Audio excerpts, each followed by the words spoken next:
So hi everyone, I hope your preparation are going good. आप अपनी practice अच्छे से कर रहे हो। प्रीलिम शेड्यूल है, ऑलरेडी पता है हमको। एंड जैसे कि हमने लास्ट पीवाईक्यूज के अंदर कंप्लीट किया था अपना origin and the evolution of the universe and the earth, जो मेजर चंक ऑफ क्वेश्चंस थे उनको हमने पिक आउट कर लिया था। अब हमको आज, जैसे मैंने आपको लास्ट वीडियो में बताया था कि that we are going to start our geomorphology. हम अपनी जियोमॉर्फोलॉजी के पीवाईक्यू शुरू करेंगे। I'll try to cover most of the exams question in this particular segment. Basically 1995 से लेकर 2005 तक 2025 तक के वो क्वेश्चंस जो थोड़े बहुत लॉजिकल हैं, जिनसे हमारे ना दिमाग कंफ्यूज होता है, मैं उन क्वेश्चंस को ब्रिंग करके ला रहा हूँ। अब आप बच्चे ये मत सोचना कि मैं सारे क्वेश्चन ही कवर अप कर रहा हूँ।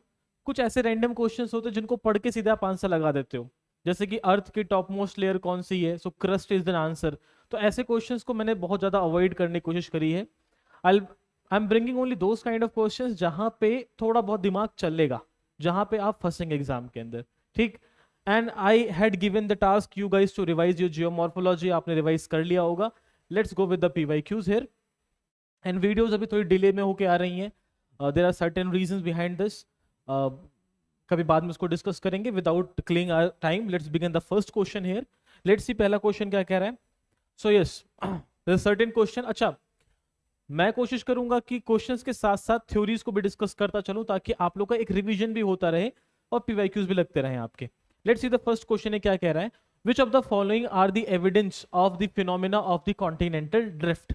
सो पहला पॉइंट हमको याद रखना है, when somebody is asking about continental drift, तो कॉन्टिनेंटल ड्रिफ्ट क्या है। एंड जिन बच्चों ने दोस्त बहुत बेसिक ज्योग्राफी पढ़ी है उनको पता है दैट एनसीईआरटी का chapter number 2nd 11th class का ये कहता है कि there are certain theory for the creation of our earth land form. Earth के लैंड फॉर्म के क्रिएशन के कुछ सर्टेन थ्योरीज है। लेट मी सी क्या हो गया।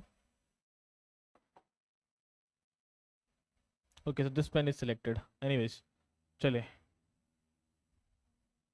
रुकना भाई एक सेकंड आप लोग, ठीक है चलो। सो एनसीईआरटी की पहली थ्योरी के अंदर हमने ये देखा है that there is certain topic that is called as continental drift. रुकना भाई एक सेकंड यार, this magical pen is selected, that's the issue. ठीक है जी, चलो। So there are certain topics जिनको हम कॉन्टिनेंटल ड्रिफ्ट के नाम से जानते हैं। We have seen there was a person that is known as Alfred Wegener. Yes और नो? एल्फ्रेड वैगनर ने एक थ्योरी प्रोपाउंड करी थी that there was a mega continent that is called Pangaea, फिर एक पेंथेलाजा था, फिर पेंजिया दो हिस्सों में टूटा। There was Laurasia which is known as Angara land, then we have Gondwana. फिर फ्रेगमेंट डिवाइड होते गए, and these divided fragments are basically known as the present day continents. फिर उसके बाद लोगों ने इनसे पूछा कि भाई what are the evidence behind your theory, तो उन्होंने बेसिकली मल्टीपल एविडेंस प्रोपाउंड किए थे। जिग्सॉ पैटर्न एनसीईआरटी के अंदर सेम है आपका, टिलेज, फॉसिल, मल्टीपल चीजों को इन्होंने एक एविडेंशियल थ्योरी बना के प्रोपाउंड करने की कोशिश करी थी अपनी कॉन्टिनेंटल ड्रिफ्ट। ये यूपीएससी ने पूछ लिया एक बार, बहुत आसान क्वेश्चन 2025 के अंदर पूछा गया क्वेश्चन था। I want you guys to remember this कि एल्फ्रेड वैगनर ने अपनी पूरी थ्योरी के पीछे दो मेजर फोर्सेस बताई थी कि there are two forces which is applicable, जिसकी वजह से ही कॉन्टिनेंटल ड्रिफ्ट हुआ था। And these forces by the Alfred Wegener is, one is tidal force and second one is pole flee force.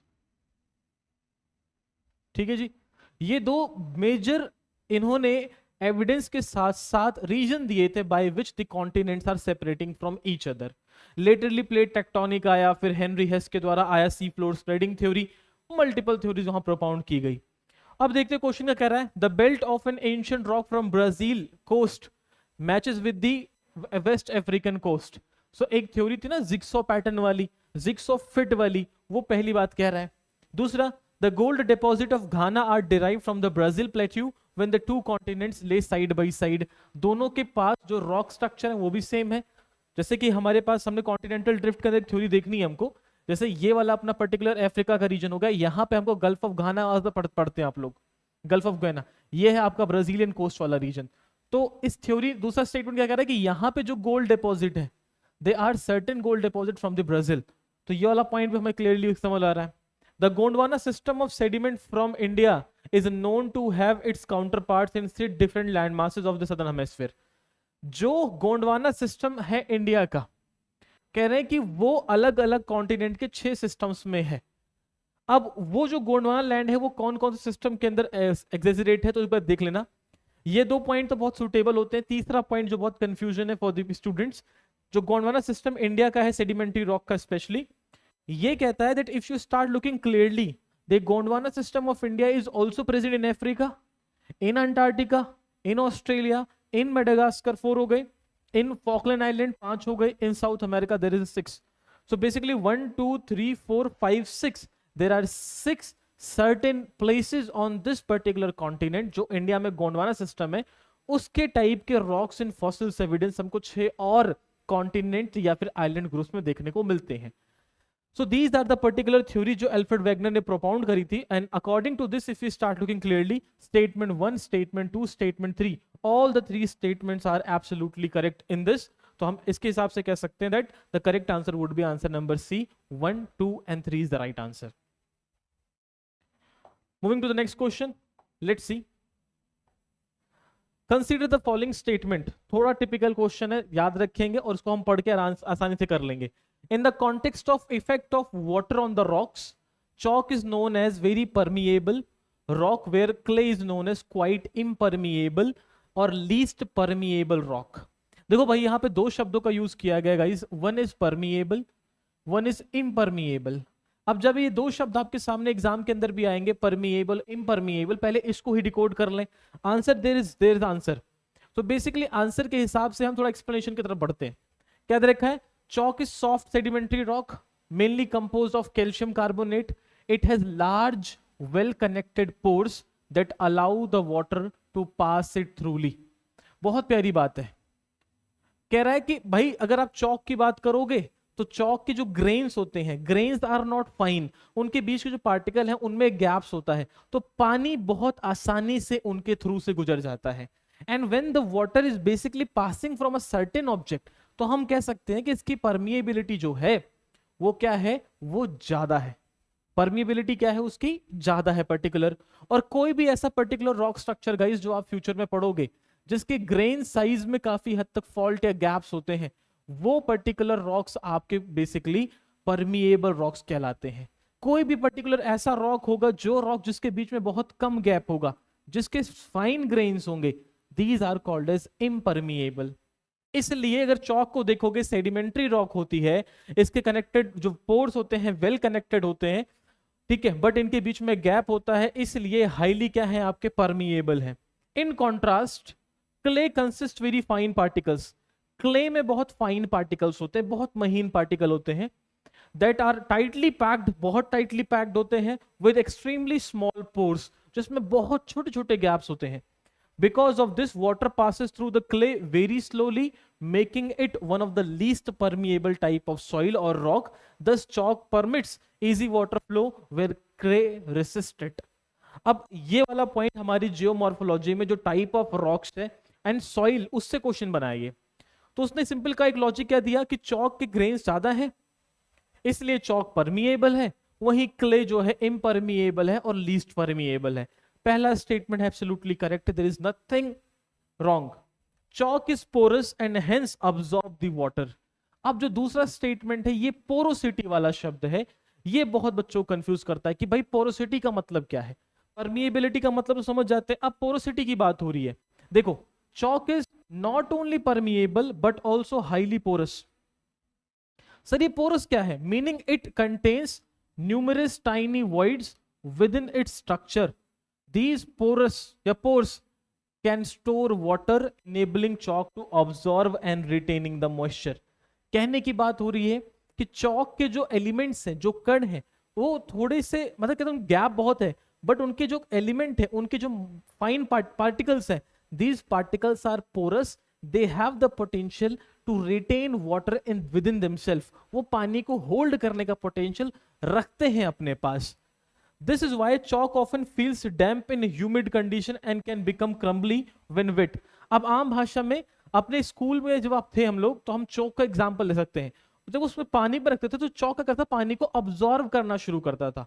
Although इसके ग्रेन्स बहुत मोटे मोटे हैं, पानी को पास होने देंगे, परमिएबल है, but it is also having the water retention capacity, पानी को होल्ड करने की कैपेसिटी भी इसके पास अच्छी खासी है। ठीक है, दिस इज वाई चॉक, ठीक है, सिंपल हो गया। It is directly responsible for its ability to absorb the water, और इसके पास वाटर को ऑब्जॉर्व करने का पोटेंशियल है, and contributes to its particle uses in the field like agriculture and construction. तो ये बात तो लॉजिकली समझ आ रही है। अब दूसरा स्टेटमेंट हमें क्या कह रहा है, chalk is porous and hence can absorb water. बिल्कुल सही बात है, चॉक पोरस है और पानी को होल्ड भी कर सकता है। Clay is not at all porous, जो क्ले है वो बिल्कुल ही पोरस नहीं है। अब देखो पॉइंट समझना, कह रहा है both statement 2 and statement 3 are correct and both of them explain statement 1।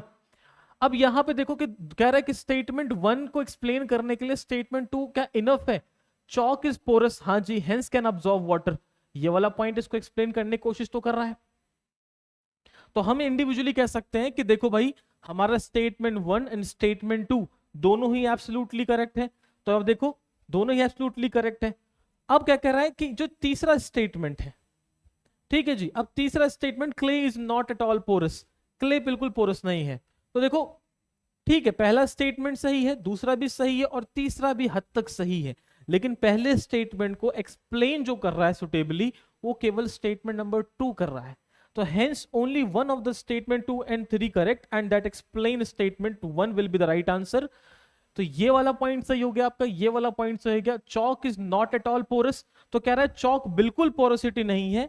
ये वाला फैक्ट थोड़ा सा अजीब है, क्योंकि चॉक के जो क्ले है, क्ले के अंदर भी ये पोटेंशियल है, क्या कर सकता है, जितने फाइन पार्टिकल होंगे उतना पानी को अब्सॉर्ब करेगा। अच्छा एग्जांपल के लिए आप अलुवियल सॉइल को सुनते हैं, alluvial soil and black soil is having the one of the highest water holding a retention capacity. वजह क्या है? Because they is kind of soil having the fine grain particle within themselves.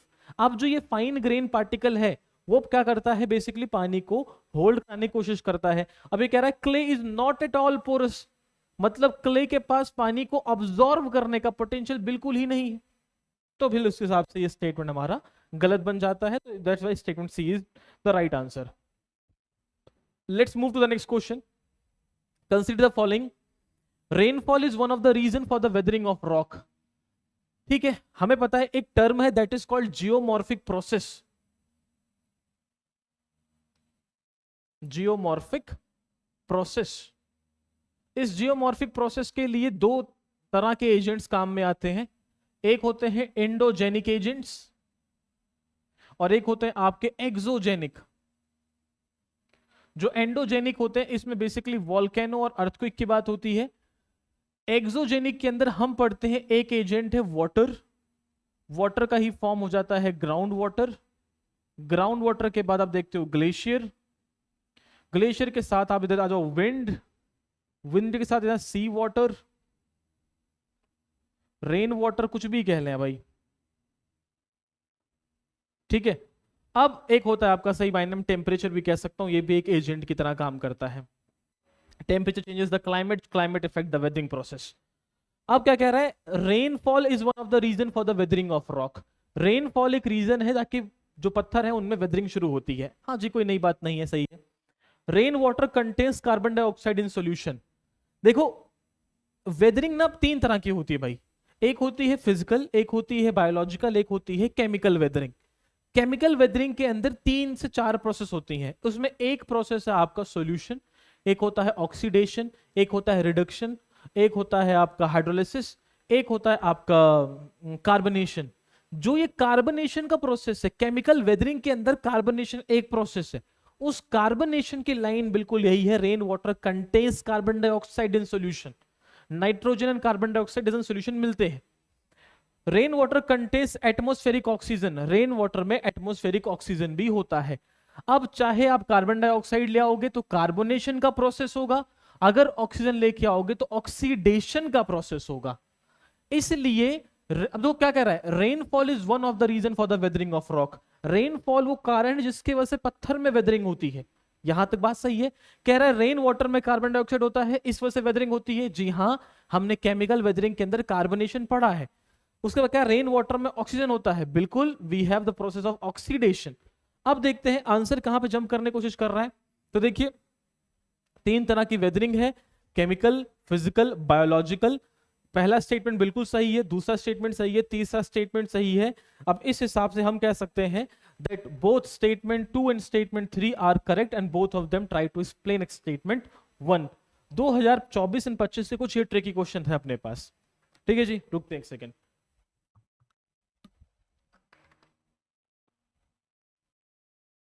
चलिए आगे बढ़ते हैं, अगले question को देखते हैं क्या कह रहा है अगला क्वेश्चन। लीजिए, अब इस क्वेश्चन को फैक्चुअल क्वेश्चन हम कंसीडर करते हैं। आई एम प्लानिंग कि जब हमारी जियोमॉर्फोलॉजी, क्लाइमेटोलॉजी, ओशनोग्राफी हो जाएगी, then I will make sure कि मैं एक मैपिंग के पीवाईक्यू कोर्स सीरीज लेके आऊं।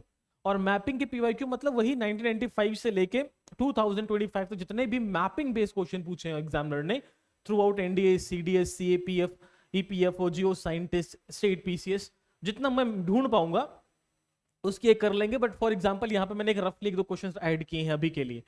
अब क्वेश्चन क्या कह रहा है, विच one of the following is a part of Congo basin. अब देखो कॉन्गो बेसिन का उसने पूछा है, जाहिर सी बात है डायरेक्टली फैक्चुअल क्वेश्चन है, हमको नहीं पता, हमको यहाँ याद करना है भाई। तो याद देखना, यहाँ पे टिक दे रखा है, Congo basically has the basin in 6 major countries of Africa including DRC, Democratic Republic of Congo, Republic of Congo, Cameroon, Central African Republic, Gabon और इक्वेटोरियल गिनी। अब ये 6 कंट्रीज है जहां पे कॉन्गो के कोर बेसिन ढूंढते हैं। एग्जाम में देखो क्या पूछता है, Cameroon, Nigeria, Sudan, South Uganda. इस हिसाब से here is Cameroon and Cameroon become the only part here and hence statement A become the right. थोड़ा फैक्ट अगर हम कॉन्गो को देखेंगे तो Congo is basically called as, Congo को हम ज़ैरी कहते हैं अफ्रीका के अंदर। Congo is known as Zaire river. It is second longest river of Africa after the Nile river. There is a particular plateau which is called as Katanga plateau. So Katanga plateau के आसपास, ठीक है, then we have रिजोरी mountains, उनके आसपास ये नदी origin होती है। This river has its basically movement toward this South Atlantic Ocean की तरफ बहती है। It is famous for it wettest biodiversity, बहुत ज्यादा वेटेस्ट इसका पर्टिकुलर बेसिन होता है। It is considered as one of the deepest river in the world. Also it is the river which cuts the equator twice. तो basically इसका flow पहले northward move करता है अफ्रीका में, then it goes again to southward. While moving to the northward it cuts the equator, while moving to the southwards it again cuts the equator, hence it cuts the equator twice. These are the basic facts you need to keep in our mind, because the region of Darfur in Sudan, the Afar region of basically Ethiopia is so much in news. तो भाई पढ़ लेना, क्या पता exam में question फंस जाए। ठीक, आगे देखो, with a reference to the earth atmosphere which of the following statement is correct। Bit climatology का क्वेश्चन है, ऐड हो गया, आगे बढ़ते हैं लेकिन फिर भी करना तो है ही। The total amount of insolation received at the equator is roughly about 10 times what received at the poles। पहले स्टेटमेंट को डिकोड करने के लिए आपके पास एक बेसिक डेटा होना चाहिए। हमारी मदर अर्थ की अपनी एक नेचर है बेटा, the place which is called equator, equator पे बहुत ज्यादा इंसोलेशन होता है। जब इक्वेटर पे बहुत ज्यादा इंसोलेशन होता है तो उस पर्टिकुलर पीरियड में हम ये कह सकते हैं कि 320 वॉट पर मीटर स्क्वायर जो होती है, इतनी इंसुलेशन इक्वेटर पे सन थ्रो करता है।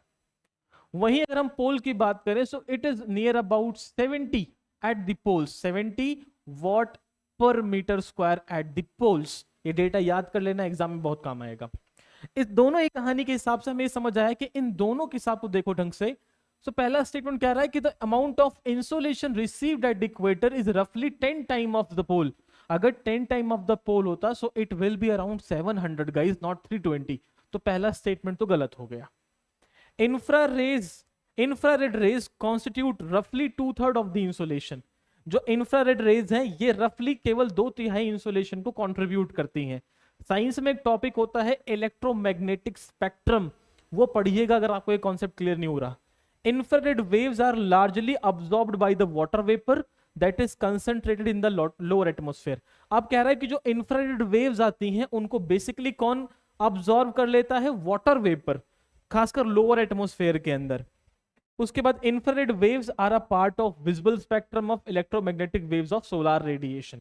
ठीक है, अब ये जो इंफ्रारेड की बात हुई है यहाँ पे, ये इलेक्ट्रोमैग्नेटिक स्पेक्ट्रम के हिसाब से बात हुई है। लेकिन कुछ फैक्ट आपको यहां समझने होंगे। जैसे पहला स्टेटमेंट गलत हो गया क्योंकि आपको पता है कि इट इज नॉट 10 टाइम, दूसरा देखो, insolation refer to the total incoming solar radiation receive at equator surface. It is consist of wide range of electromagnetic radiation, जिसमें क्या क्या चीज आती हैं, visible light, ultraviolet light, infrared radiation. ठीक है, अब यहां पे इंफ्रारेड रेडिएशन कॉन्स्टिट्यूट रफली 2/3 ऑफ द इंसोलेशन, यहां पे गलत है, इसमें अल्ट्रावायलेट भी आती हैं, विजिबल लाइट भी आती हैं, तो दूसरा स्टेटमेंट इसलिए गलत हो गया। अब बात करते हैं हम तीसरे स्टेटमेंट की, water vapour is a strong observer of infrared radiation in the lower atmosphere. तो वाटर वेपर क्या करता है, इंफ्रारेड रेड्स को ऑब्जर्व कर लेता है लोअर एटमॉस्फेयर पे, ये पॉइंट सही हो जाता है। ए गलत, बी गलत, ठीक है, डी सही है तो इसका मतलब सॉरी डी, अगर सी सही है तो इसका मतलब डी भी गलत होगा। Infrared waves are part of visible spectrum of electromagnetic waves of solar radiation. क्या कह रहा है पॉइंट भी देख लेते हैं, visible light and infrared radiation are different part of electromagnetic spectrum. ठीक है, तो कह रहा है कि यहां पे सिर्फ इंफ्रारेड वेव्स नहीं है, विजिबल लाइट भी इसका पार्ट होता है। सो इन दिस पर्टिकुलर कॉन्टेक्स्ट ये वाला स्टेटमेंट जो है वो पर्टिकुलर सही बन जाता है, बाकी rest of the statements are become incorrect. तो इसने करेक्ट पूछा है in 2023 science climatology mix question has been asked here. तो गर्मी इतनी है। Next question, consider the following statement, आपको स्टेटमेंट्स पे कंसीडर करना है। In a seismograph P waves are recorded earlier than the S waves. जाहिर सी बात है, P waves are called as primary wave, they are moving faster then the S wave, that's why P waves को हम पहले refer करते हैं। In P waves the individual particle vibrate to and fro in the direction of the wave propagation, where in S wave the particles vibrate up and down and the right angle of the direction waves of propagation। बहुत प्यारा question है, मतलब UPSC ने CS मतलब इसने क्या किया है, जो भी आपकी बॉडी वेव्स होती हैं, जिन बच्चों ने थोड़ी बहुत भी सिस्मिक पढ़ा है वोल्केनो के बाद अर्थक्वेक को, उनको पता है कि हमारे अर्थ में दो तरह की वेव्स होती हैं।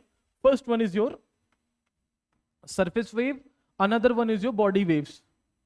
जो आपकी बॉडी वेव्स होती हैं प्राइमरीली ये दो तरह की होती हैं, प्राइमरी एंड सेकेंडरी। प्राइमरी के फीचर क्या होते हैं कि ये तीनों मीडियम में ट्रेवल करती है, चाहे वो गैस हो, लिक्विड हो या सॉलिड हो। Secondary wave only work in the solid. अच्छा, प्राइमरी वेव इसी प्रॉपर्टी पे इसका शैडो जोन बनता है 105 डिग्री से 145 तक, while shadow zone for secondary wave is 105 to 105। जिनको ये शैडो जोन वगैरह नहीं पता ना भाई, तो अब कोशिश यही करना है आपको कि पहले पढ़ लो उसके बाद ही मिलेगा। अच्छा, जैसे सरफेस वेव पे आते हैं अपन, तो सरफेस वेव बेटा हमारी दो तरीके की हो जाएगी, एक होती है अपनी रेली वेव, एक होती है हमारी L waves, and these waves are considered as one of the most destructive waves to the surface. अब पहला स्टेटमेंट क्या कह रहा है कि पी वेव्स में क्या होता है, जो पार्टिकल्स होते हैं टू एंड फ्रो मूव करते हैं। जब वो टू एंड फ्रो की बात कर रहा है तो इसका मतलब अब मान के चलो कि ये हमारी वेव का प्रोपगेशन है, हमारी वेव इस तरीके से मूव कर रही है, तो जो हमारी प्राइमरी वेव्स है वो एक स्प्रिंग के मोमेंटम की तरह मूव करती है ऐसे, और इनको कभी कभी लॉन्गिट्यूडनल वेव कहते हैं because they are moving like a sound waves. तो ये टू एंड फ्रो वाले एंगल पे मूव करने की कोशिश करती हैं, और जब भी ये किसी पार्टिकल से होकर निकलती हैं तो क्या करती हैं, उन पे एक प्रेशर डालती हैं जिससे आपका पार्टिकल स्क्वीज होता है, जब ये निकल जाती है उसके बाद आपका पार्टिकल स्ट्रेच आउट हो जाता है। तो ये बात तो बिल्कुल सही है। दूसरा कह रहा है कि जो साउंड वेव्स है ये वाइब्रेट अप एंड डाउन करता है राइट एंगल में। अच्छा, साउंड वेव को कभी कभी अपन ट्रांसवर्स वेव्स कहते हैं। ये ट्रांसफर वेव से कहने का मतलब क्या है कि भाई अगर मैं वेव्स को इस तरीके से बनाऊं तो साउंड वेव जनरली क्या करती है, इस तरीके से मूव करती है 90 degree to the propagation of the waves, और ये बेसिकली खाली सॉलिड में गुजरती है। तो यहां पे उसने राइट एंगल बोला है, तो अगर ये प्रोपगेशन ऑफ वेव है इस तरीके का, तो देखोगे तो इसके वेव लेंथ के बीच से 98 डिग्री राइट एंगल पे ऊपर जा रही है ये। इस हिसाब से ये दोनों स्टेटमेंट जो होती हैं हमारे एग्जाम के लिए बिल्कुल सही बन जाती हैं। चलो भाई अगले क्वेश्चन पे देखते हैं, अगला क्वेश्चन क्या कह रहा है। तो ये बेटा एग्जांपल, ये ट्रांसफर वेव्स है जो एस वेव की तरह है, तो ये देखो अप एंड डाउन मूव करती हैं। ठीक है, ये हमारी क्या है, आपकी पी वेव, लॉन्गिट्यूडनल वेव, जो बेसिकली टू एंड फ्रो की तरह मूव करती हैं। ये वेव ऑफ प्रोपगेशन है, ये डायरेक्शन ऑफ वेव से थोड़ा फोकस कर लेना, इस पे क्वेश्चन डेफिनेटली बनता है। Body and surface wave UPSC का अच्छा खासा टॉपिक है, तो ये एक्सप्लेनेशन आप देख लीजिएगा इसको। नेक्स्ट क्वेश्चन देखते हैं, with the reference to the water on the planet Earth consider the following statement. अब देखो इसके लिए डायरेक्टली मैं आपको सिंपल इश्यू बोलूंगा, ऐसे क्वेश्चन को करने के लिए एनसीईआरटी के अंदर जो ऐसे इंडेक्स बने होते हैं माय लॉर्ड्स, ये इंडेक्स बहुत जरूरी है आपके लिए। क्यों जरूरी है? एनसीईआरटी में इंडेक्स से डायरेक्टली कहता है कि सबसे ज्यादा पानी कहाँ पे, ओशंस में, followed by ice caps, followed by glaciers and ground water, followed by lakes, फिर सॉइल मॉइस्चर, फिर एटमोस्फेयर, फिर river streams and biosphere.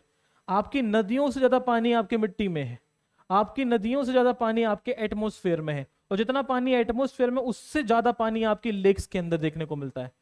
So fresh water के दो सोर्स है, एक ग्लेशियर, एक ग्राउंड वाटर, और एक लेक हो गया अगर देखे जाए। अधिकतर पानी कहाँ पे, ओशन में है। अब यूपीएससी ने जो क्वेश्चन बनाया देखो कितना आसान क्वेश्चन है। अब अगर इतना बेसिक नहीं पता, समझ लो 21 के जिन बच्चों ने 21 एग्जाम दिया, क्वेश्चन तो गया हाथ से। क्या कह रहा है, the amount of water vapour in the river and the lakes is more than the amount of ground water. अभी देखा कि रिवर से ज्यादा पानी हमारे एटमोस्फेयर में है, एटमोस्फेयर से ज्यादा पानी हमारे सॉइल उसमें मॉइस्चर सॉइल में है, उससे ज्यादा पानी हमारे पास कहाँ मिलता है, लेक्स में मिलता है, ग्राउंड वाटर से मिलता है, उससे ज्यादा पानी हमारे पास ग्लेशियर में, फिर सबसे टॉप पे हमारा ओशन पड़ रहा है। तो पहला स्टेटमेंट तो ये गलत हो गया। दूसरा, the amount of water in the polar ice caps and the glacier is more than the amount of ground water.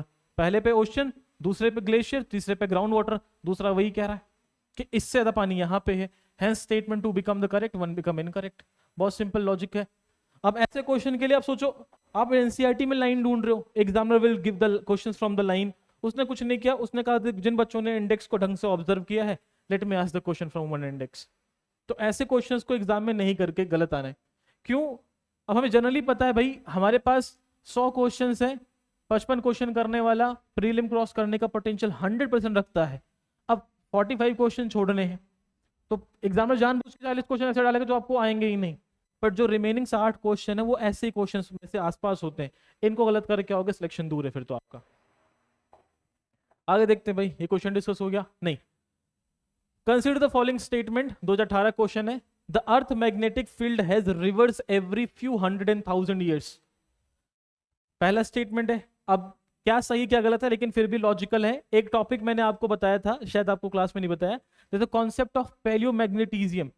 अब उस पैलियोमैग्नेटिज्म के अंदर हम अर्थ के रॉक के अंदर मैग्नेटिक प्रॉपर्टीज की स्टडी करते हैं, जिसने हमको ये प्रूव करके दिया है दैट आफ्टर 20,000 ईयर्स के आसपास तक आते आते अर्थ अपनी पूरी मैग्नेटिक फील्ड को ग्रेजुअली शिफ्ट करता है। It is not frequent, gradual phenomena है ये। When the earth was created more than 4,000 million year ago, there was 54% oxygen and there was no carbon dioxide. As I've told you, you need to figure it out on extreme words. When living organism originated, they modified the early atmosphere of the earth. तो एक छोटा सा मैं logic समझाने की कोशिश करूंगा, उसके बाद इस टॉपिक पे हम आगे बढ़ेंगे। जब हम अर्थ के एटमोस्फेयर के एवोल्यूशन को पढ़ते हैं लॉर्ड्स, तो हमने ये देखा है कि भाई हमारी अर्थ जो है वो सूरज से निकल के बनी है, नेब्यूला हाइपोथेसिस इसके पीछे उधर नहीं जा रहे। हमारे अर्थ के अर्ली एटमॉस्फेयर में दो बहुत प्राइमरी गैसेस होती थी, helium and hydrogen. Helium and hydrogen को क्या हुआ, वो फिर एटमॉस्फेयर से बाहर निकल गई because of this solar flares. ये पीवाईक्यू था, लास्ट क्लास में डिस्कस किया था। सोलर फ्लेयर्स आए, जितने भी टेरेस्ट्रियल प्लैनेट है उनके साथ एक फिनोमेना घटा जिसको अपन आम भाषा में डीगैसिंग वाला कॉन्सेप्ट कहते थे। फिर हमारे अर्थ ने अपने इंटीरियर से मल्टीपल गैसेस को रिलीज किया, जिसमें आपने देखा था भाई we have oxygen, we have nitrogen, part of carbon dioxide was also there, remember, and the water vapour. तो अब ये जो गैसेस निकली बाद में, इन्हीं गैसेस ने जब अर्थ और कूल डाउन हुई तो इन्हीं गैसेस ने बाद में किसका काम कर दिया, कंडेंस होकर बारिश होने काम शुरू किया था। That's is what something we have seen in last class, right. अब उसी पे है। अच्छा, उसके बाद क्या हो बेटा, लगातार बारिश हुई, the atmosphere was chunk of carbon dioxide. फिर उसके बाद फोटोसिंथेसिस शुरू हुआ। This photosynthesis absorb the carbon dioxide and release of the oxygen a lot. This is how the atmosphere was created of the earth, right? अब उसी के हिसाब से क्वेश्चन बहुत आसान लगेगा फिर आपको। देखते हैं भाई इसके एक्सप्रेशन में, चलो एक्सप्रेशन नहीं दे रहा है फिर भी आगे देखते हैं। तो कार्बन डाइऑक्साइड तो होना पॉसिबल लाजमी है बेटा। When living organism originated, they modified the early atmosphere of the earth. बिल्कुल सही बात है। जब लिविंग ऑर्गेनिज्म आए, फोटोसिंथेसिस शुरू हुआ, and the carbon dioxide was absorbed by those kind of plants and the carbon dioxide was released in the atmosphere. Sorry, carbon dioxide absorbed and oxygen was released in the atmosphere. So hence 2 and 3 become the right answer. Sorry, 1 and 3 become the right answer. According to this, your statement number C will be the right. Let's move next. Which one of the following set of elements was primarily responsible for the origin of the life on the earth? अर्थ पे life को responsible किसने किया भाई? जब तक पानी पीता हूं अब तक तो बताए थे इसका answer.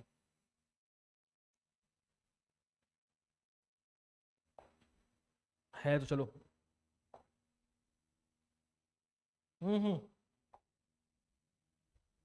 You guys simply know factual question, इसमें कुछ नहीं करना, आगे बढ़ते हैं।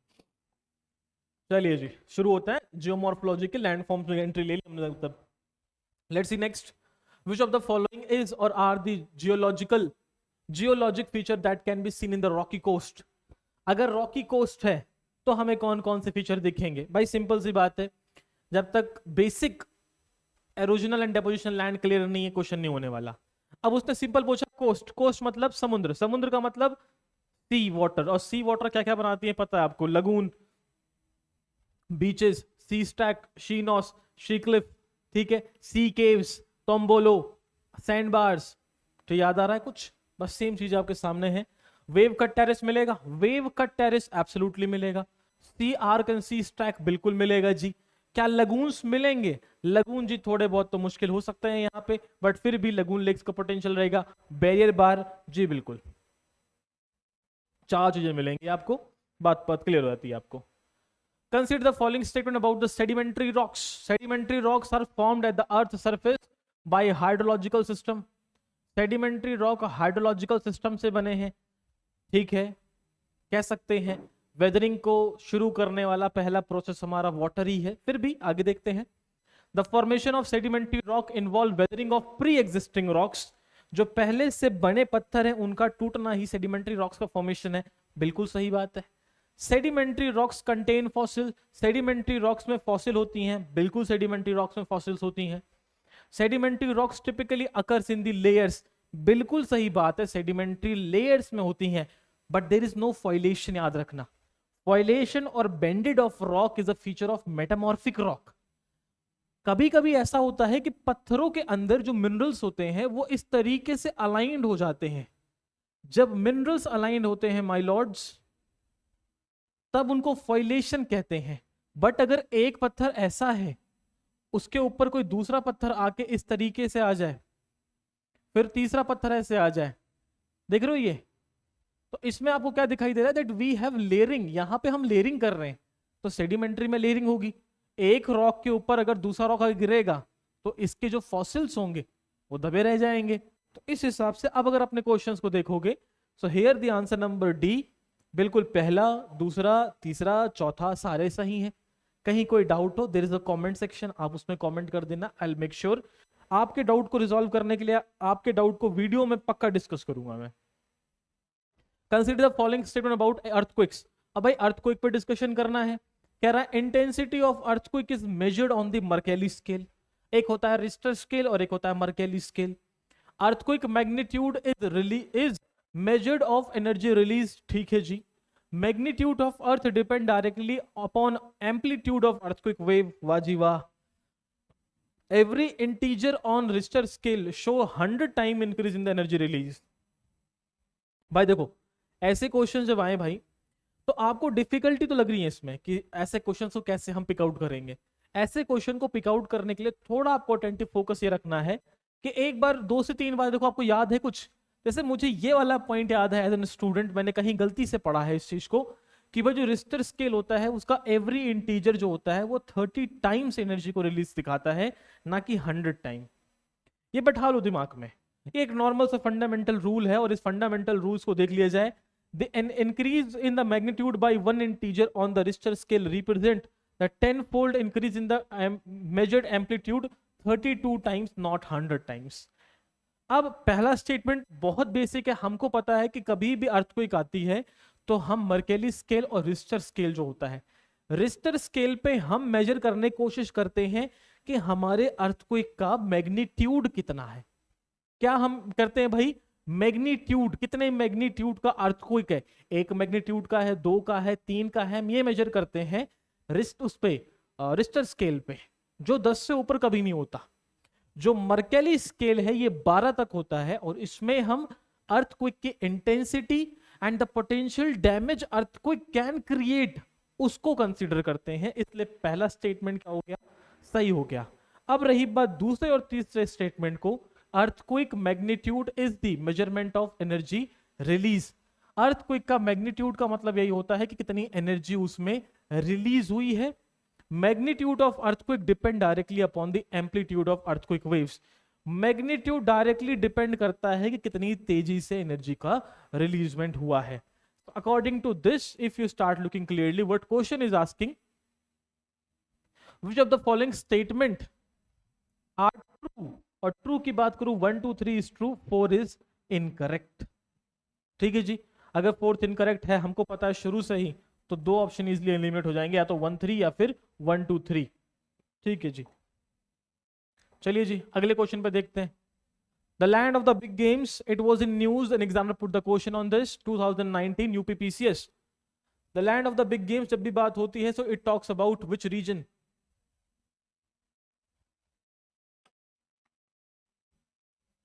थोड़ी बहुत डिस्कवरी देखा करो, चीजें आसान हो जाएंगी। जब लैंड ऑफ बिग गेम्स पूछता है तो सिंपल सी बात है, वो ट्रॉपिकल सवाना रीजन की बात करता है, जहां पे अलग अलग स्पीशीज होते हैं, आपस में इंटरेक्ट करते हैं, animals are killing each other, that particular phenomena is considered as the land of big games.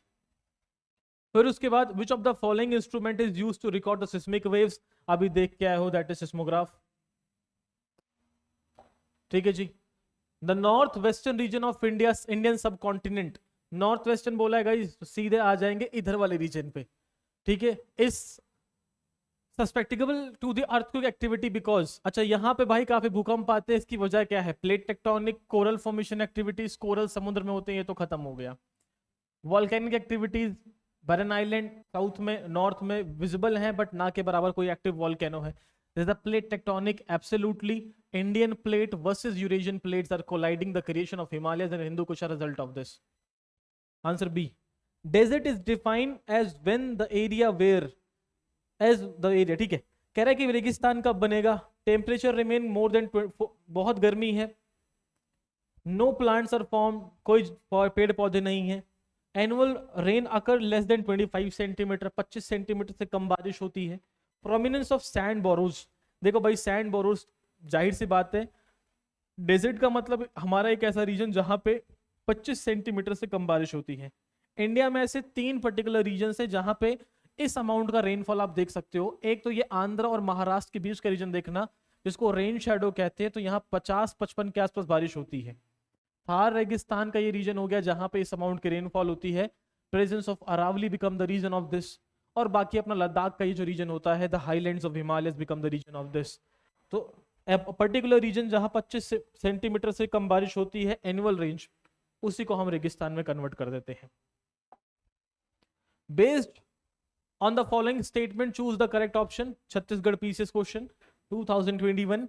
Theory of plate tectonic was given by Henry Hess. अब देखो ये जो पर्टिकुलर स्टेटमेंट है ना, बहुत बच्चे फ्रीक्वेंटली गलत करके आते हैं। हेनरी हेस और एल्फ्रेड वेगनर के बीच में काफी हद तक कंफ्यूज है बच्चे।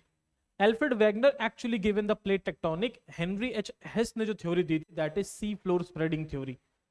Theory of plate tectonic is the base of sea floor theory. बिल्कुल सही बात है, प्लेट टेक्टोनिक थ्योरी को एक्चुअल में ही प्रूव किसने किया था? सी फ्लोर स्प्रेडिंग थ्योरी में। तो पहला गलत, बाकी सही हो जाएगा। Read the following statement related to the earthquake shadow zone. मैंने पहले ही डिस्कस किया था, शैडो जोन की बात करता है तो पी वेव का शैडो 105 से 145 है, एस वेव का शैडो जोन 105 टू 105 है, कोई नई बात नहीं होनी चाहिए इसमें।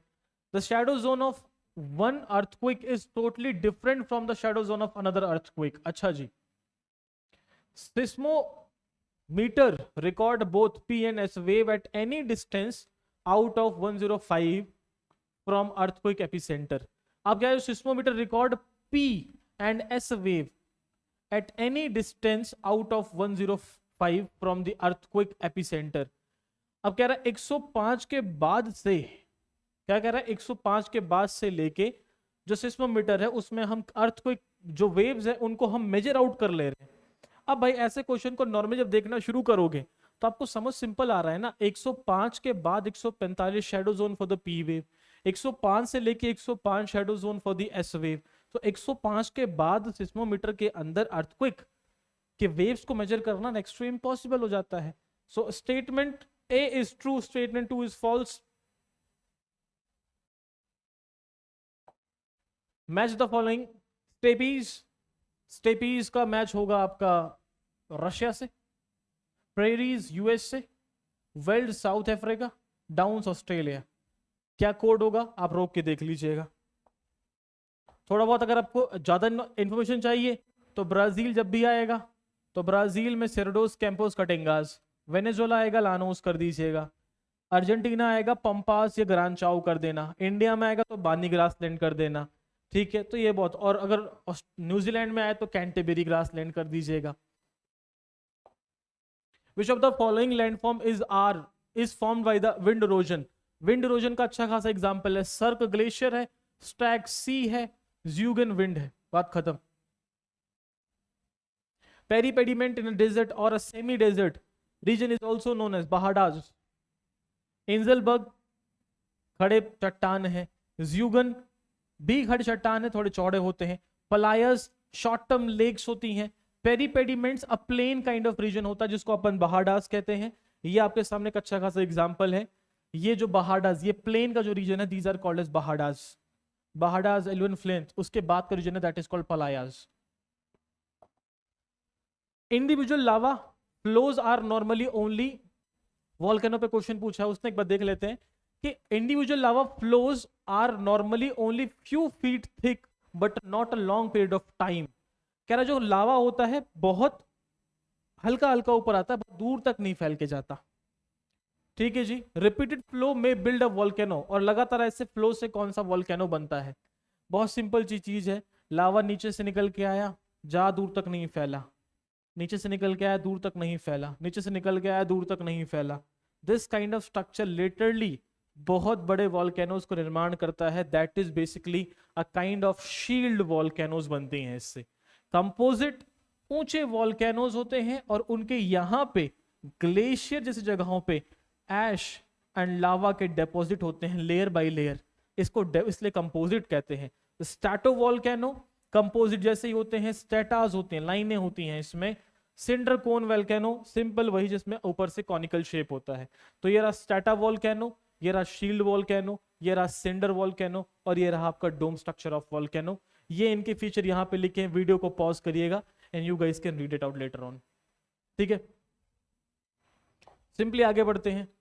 एक इंटरेस्टिंग क्वेश्चन यहाँ पे है, हमें मैच द फॉलोइंग करना है insequent, consequent, subsequent and resequent. So particularly these are absolutely, if you are looking, a kind of river flowing nature pattern। ये सामने देखो, मेन रिवर है कंसीक्वेंट, सबसीक्वेंट जो सब्सिडरी है उससे एक नदी में दैट इज कॉल्ड सबसीक्वेंट, ऑब्सीक्वेंट उसके प्राइमरी पॉइंट बन जाता है। तो यहाँ पे उसने सिंपल एक क्वेश्चन पूछने की कोशिश करी कि विच of the following could be the right match of this particular question. यहाँ पे आपके 4 पैरामीटर है, इनसीक्वेंट, कंसीक्वेंट, सबसीक्वेंट, रीसीक्वेंट। अब अगर ढंग से देखना शुरू करोगे so first is matching with your 2 insequent को अगर देखोगे तो no apparent reason why it flows to the path. Consequent rivers की बात करोगे so that is matching whose course is determined by the original slope of the land, जो main river stream होती है बेटा आपकी। उसके बाद सबसीक्वेंट जो आके उसमें मिल जाती है, तो subsequent whose direction of flow is controlled by the rock structure। और लास्टली बेसिकली कौन सा है आपका resequent, flow in the same direction as the consequent stream but at the lower level. ये बेसिकली जब इंडियन ज्योग्राफी पढ़ोगे तो उसमें जो डिफरेंट टाइप ऑफ पैटर्न है उसके अंदर अच्छे से भी डिस्कस करेंगे अभी आप लोग, पीवाईक्यूज में ये देख लेंगे। इससे मैं चलता एक क्वेश्चन और है इधर, सीडीएस में पूछा गया है, when the river discharge their water from all direction into a lake और depression it is known as. देखो दो सेम है, अगर किसी रिवर का पानी, कई सारी नदियों का पानी सेंटर में गिर रहा है, किसी गड्ढे में गिर रहा है, ये बनता है सेंट्रीपिटल ड्रेनेज सिस्टम।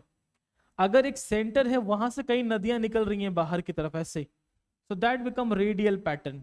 तो इन दोनों में से देखो क्या कह रहा है कि एक रिवर्स कई सारी है, डिस्चार्ज कर रही है अपना पानी हर डायरेक्शन से आके किसी एक झील के अंदर और किसी गड्ढे के अंदर, that is called centripetal pattern, not radial, not trellis, not dendritic। dendritic, trellis, radial, subparallel, parallel, subdendritic, annular, rectangular and pinnate, हर तरह का पैटर्न मेंशन है। you guys can look it out and just follow for your exams। next, which of the following statement about primary wave of earthquake is not correct। primary wave मतलब p waves की पूछ रहा है। they are like sound wave, yes। they can travel only through solid, जी नहीं। they can travel gaseous, liquid, solid material। अब भाई simple बात है, इसने करेक्ट पूछा है तो एक तो करेक्ट हो गया, पहला वाला ही। They travel through gases, liquid and the solid material. अच्छा नॉट करेक्ट पूछा है गाइज, नॉट करेक्ट एक ही है, तो जैसे बी पकड़ लिया, 2 3, मुझे ए बी सी और डी पढ़ना ही नहीं है। Statement 1, by far the most common topographic form is karst terrain is sink hole. अब जिनको कास्ट नहीं पता, जहां डोलोमाइट और लाइमस्टोन होते हैं माय लॉर्ड्स, वहां पे डोलोमाइट और लाइमस्टोन सॉल्यूशन के प्रोसेस से डिसॉल्व होके बह जाते हैं।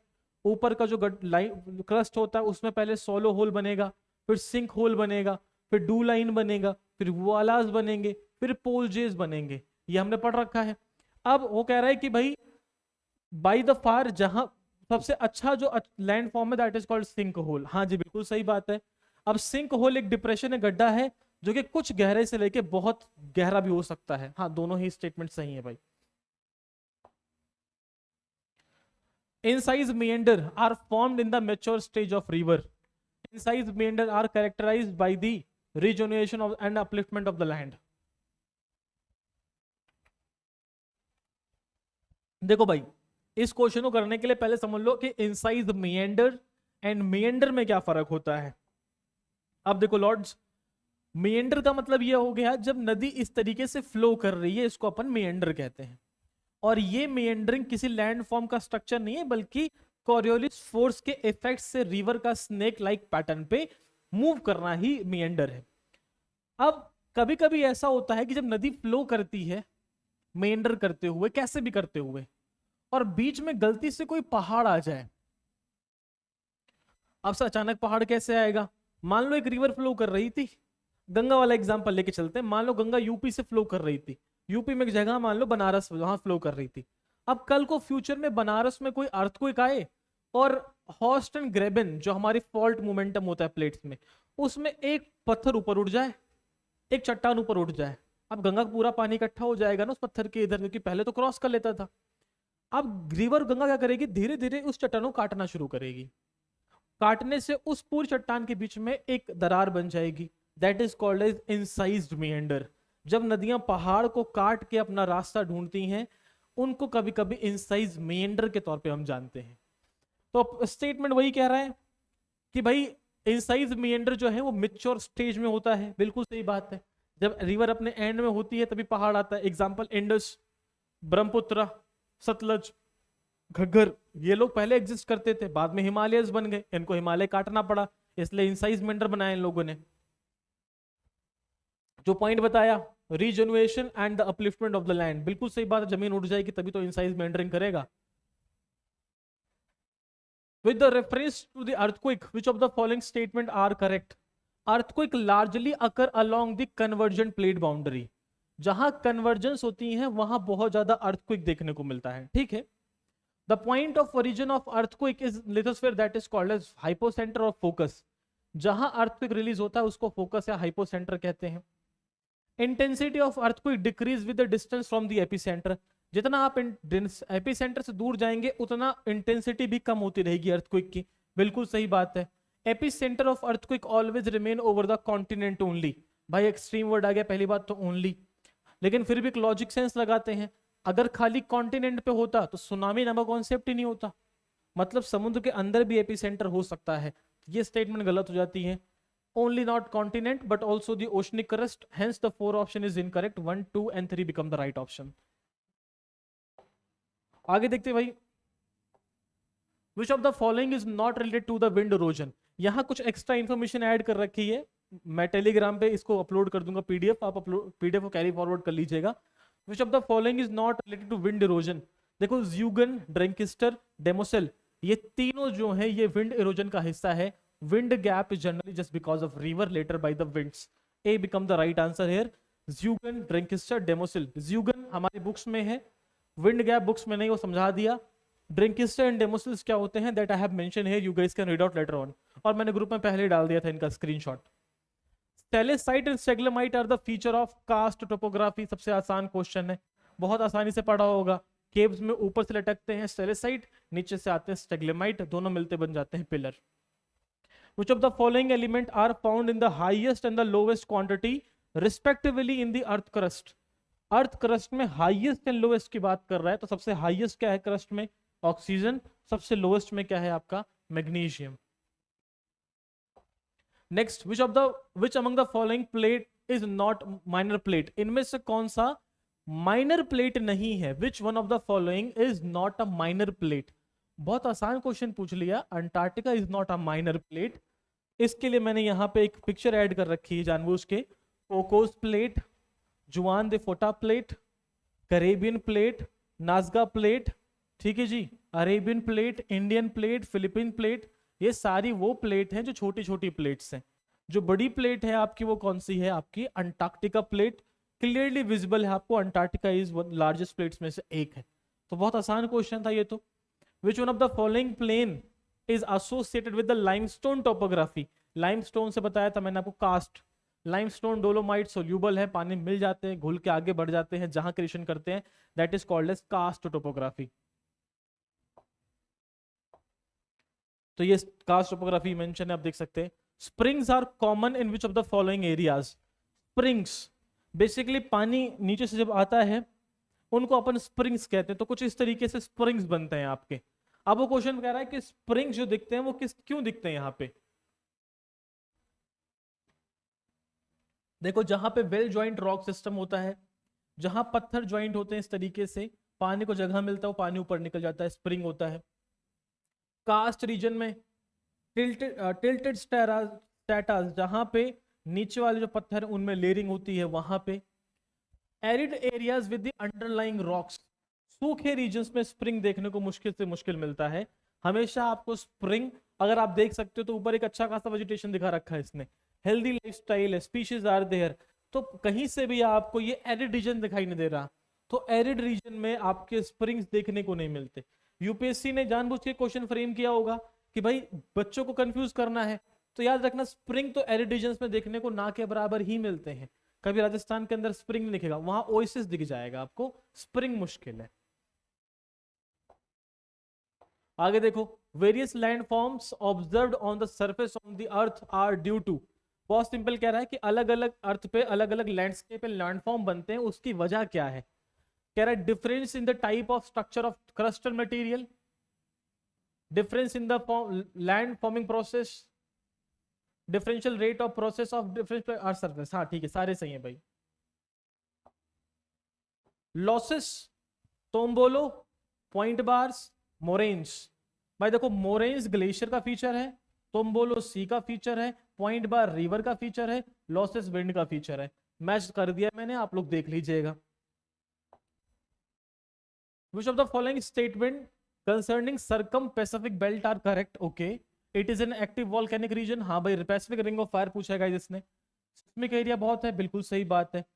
It is a divergent plate boundary, नहीं जी, it is convergent plane boundary. Pacific plate सारे प्लेटों को पुश कर रही है, कन्वर्जेंट है। It is prone to tsunami, बिल्कुल सही बात है। तो तीसरा गलत कर दे, बाकी सब सही है बच्चा। Ring of fire same, seismic बिल्कुल, डाइवर्जेंट नहीं कन्वर्जेंट है। 17-16 बार सीएपीएफ ने क्वेश्चन पूछा है ये। विच one of the following, basically ये ओशनोग्राफी का है but I put forward here, अब क्वेश्चन है तो कर लेते हैं।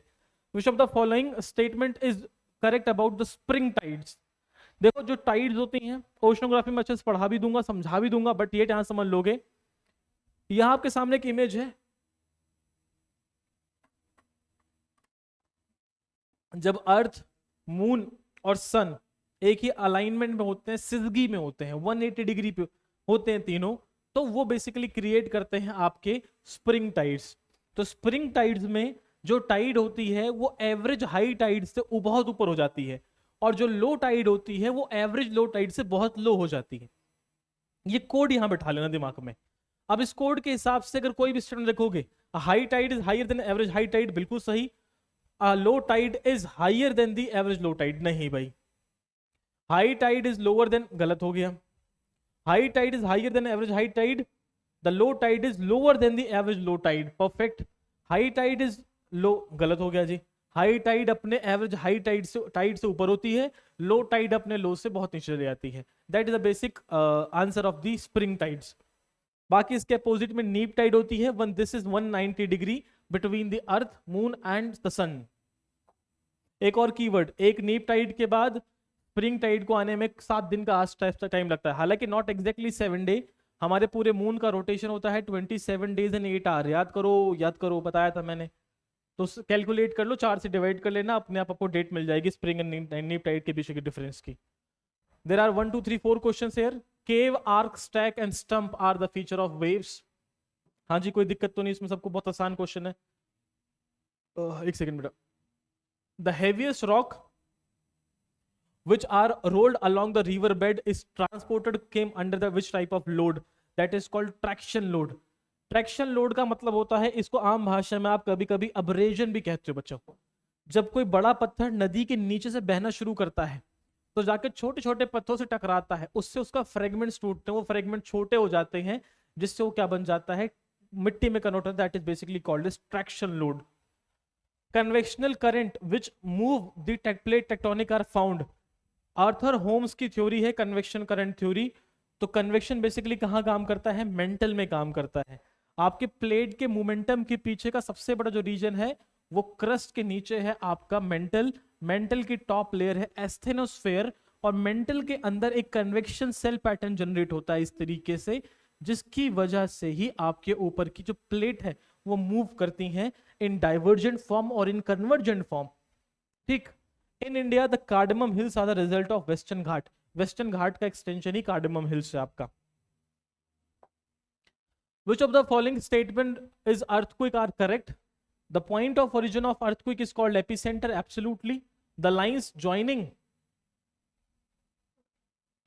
the point of origin of earthquake is called as hypocenter, not epicenter. जैसे मैंने तेजी में पढ़ के आगे बढ़ के तुम भी पढ़ जाओगे, गलती हो जाएगी। ये तो गलत हो गया जी।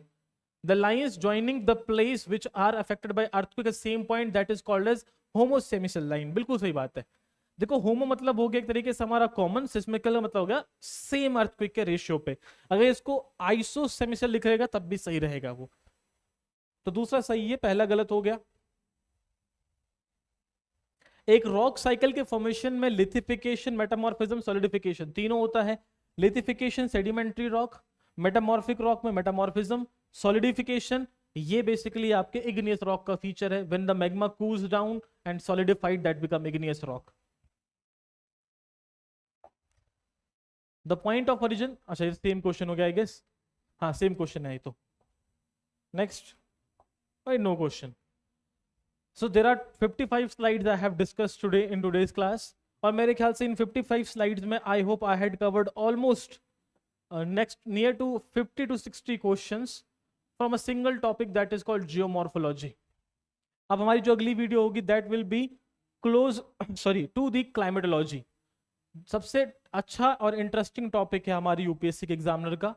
आई guess 180 question has been asked from state PCS, CAPF, CDS, NDA, CSC, geo scientist. तो कोशिश करूंगा जो लॉजिकल ऐसे क्वेश्चन जिसमें दिमाग लगेगा एग्जाम में, उन्हीं को डिस्कस करेंगे। I guess 100 to 100 question, 80 to 100 questions को मैं डिस्कस करूंगा क्लाइमेटोलॉजी में। I want you guys read it out. Video आज नहीं तो कल, कल नहीं तो परसों, एक दिन के या 2 दिन के गैप के बाद आपको मिल जाएगी। Because right now I am working, अभी बेस बनाया है, so it will take time. I will make sure कि 1 तारीख से 1 मई से आपको वीडियोस रेगुलर बेसिस मिलना शुरू हो जाएंगी। ठीक है, चलो आज की वीडियो में इतना करते हैं। Bye bye, take care and all the best guys.